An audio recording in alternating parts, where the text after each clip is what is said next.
Hello students, अभी हम हिंदी साहित्य के इतिहास में नामकरण संबंधी विवाद क्या है इसके बारे में बात करने वाले हैं। ठीक है, तो इससे पहले प्रीवियस क्लास में हमने कौन से टॉपिक के बारे में बात किया उसको थोड़ा रिवाइज कर लेते हैं।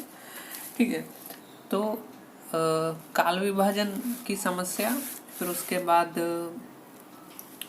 काल विभाजन के विभिन्न प्रयास क्या हुए, इसके बारे में हमने प्रीवियस क्लास में पढ़ाई की थी। ठीक है, तो सबसे पहले काल विभाजन का प्रयास जॉर्ज ग्रीसियन ने किया था, फिर उसके बाद मिश्र बंधु, ठीक है, फिर उसके बाद रामचंद्र शुक्ल और हजारी प्रसाद द्विवेदी जैसे कुछ लोगों ने इसका प्रयास किया था कि काल विभाजन हम करें।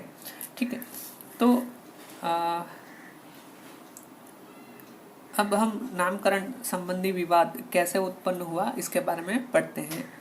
तो उससे पहले मैं आपको एक बात बता दूं कि आप में से जिन लोगों को ऑनलाइन कोर्स करने की इच्छा है या रुचि है, तो वो लोग डिस्क्रिप्शन में जाकर लिंक देख सकते हैं। ठीक है, उसमें सभी लेसन्स का जो संक्षिप्त विवरण है दिया गया है उस कोर्स में। ठीक है, तो अभी देखिए, जो आदिकाल है इससे संबंधी विवाद अधिक है।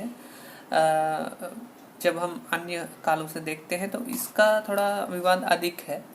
ठीक है, तो काल विभाजन को उसमें जो आदिकाल है उसके संबंध में इतने सारे लोगों ने अपने अलग विचार रखे हैं। ठीक है, तो आपकी इच्छा है तो आप ये सब याद कर सकते हैं, नहीं तो कोई 5 ही याद कर लीजिए, चलेगा। ठीक है, तो जैसे ग्रीसियन हैं तो उन्होंने इसको चारण काल कह के कहा है। ठीक है, एक बार प्रीवियस जो टॉपिक है हमारा उसको भी देख लेते हैं क्योंकि ये थोड़ा रिलेट करता है।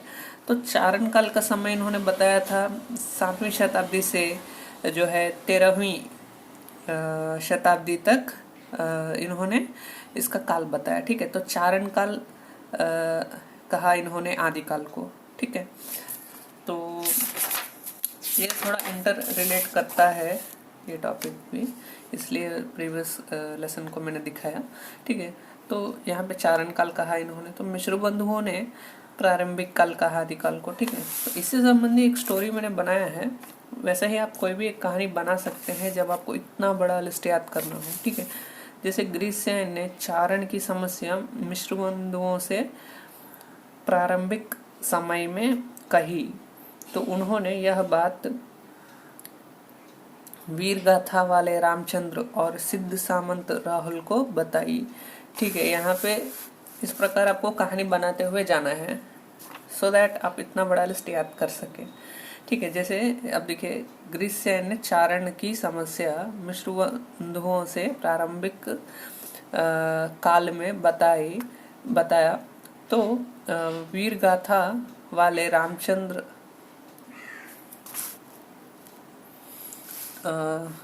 ठीक है, तो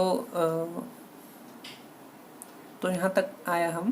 ठीक है, तो ग्रीसियन ने चारण की समस्या मिश्र बंधुओं से प्रारंभिक काल में कही, तो उन्होंने यह बात वीरगाथा वाले रामचंद्र और सिद्ध सामंत वाले राहुल संकृत्यन को बताया। ठीक है, तो इस प्रकार एक कहानी जैसा हम बना सकते हैं। ठीक है, तो इस प्रकार सभी आपके जो नाम है वो याद हो जाएंगे। ठीक है, थोड़ा स्टार्टिंग में लग सकता है कि थोड़ा कठिन है, लेकिन है नहीं। थोड़ा कहानी जब आप अपने से बनाएंगे तो याद रहेगा। ठीक है, तो इस प्रकार से जब आप बना लेंगे तो इसी को थोड़ा आपको क्या करना है, थोड़ा बड़ा करना है। जो टॉपिक आपने यहाँ पे लिखा है, जो लिस्ट आपने यहाँ पे लिखा है, उसी को आपको थोड़ा बड़ा करके बताना है और कुछ नहीं। ठीक, जैसे आप स्टार्ट कहाँ से करेंगे, अब ग्रीसियन से स्टार्ट करेंगे, तो ग्रीसियन से स्टार्ट करते हुए आप बताएंगे कि जो आदिकाल है उसको ग्रीसियन ने चारण काल कहा।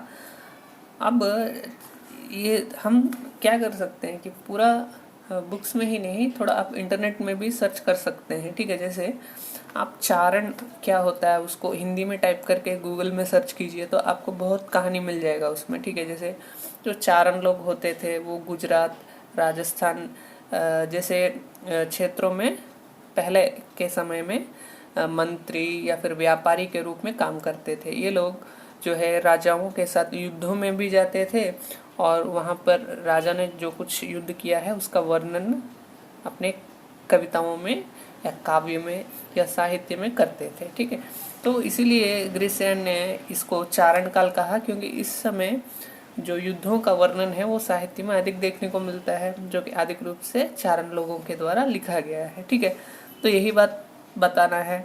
फिर मिश्र बंधु, यहाँ पे प्रारंभिक काल नाम से ही पता चलता है कि इनके अनुसार ये साहित्य का प्रारंभिक समय था, इसलिए इन्होंने इसको प्रारंभिक काल कहा, जो कि सरलता से किसी को भी समझ में आ सकता है। ठीक है, फिर उसके बाद रामचंद्र शुक्ल, तो वही बात है वीरगाथा काल, ये थोड़ा रिलेटेड टॉपिक है इससे।